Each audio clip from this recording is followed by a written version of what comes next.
Ассаламу алейкумдер. Түркістан облысы Сарыағаш ауданы Көктерек Дархан елді мекенінің тұрғынымын. Артық Нұржан Жұмарлаулы. Бірінші топ мүгедегімін. Екі аяқтың түбінен айырылған. Екі қолында бір бармақ бар. Жақында тағы бір бармағында кесілді әзір. Айтайын дегенім, билік басындағы отырған ағаларымызға бір өтінішпен желге шығып атқаным бар еді. Билік басындағы отырған ағаларымыздың ішкі істер бөлімі, мен екі аяқтан айырылсам да өзім көлік жүргізем.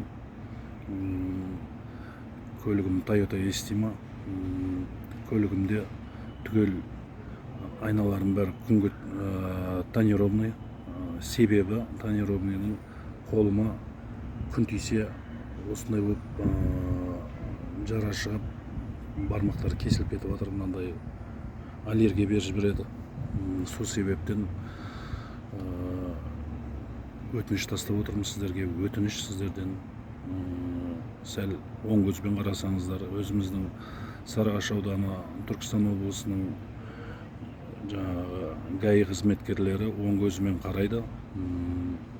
Сонда да бір алдарыңыздан өтіп бір ауыз желге сасам деп отырған жайым бар еді.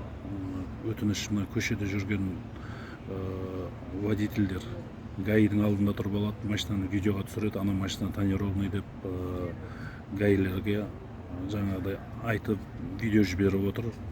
Кешеде бір ГАИге түсіп осындай видео жіберіпті.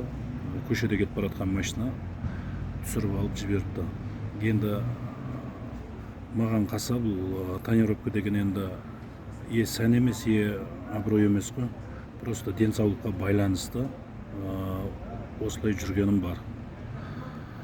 Көшеде жүрген водительдер сәл түсінікпен қараңыздар, болмағыр нәрсеге от жақпаңыздар.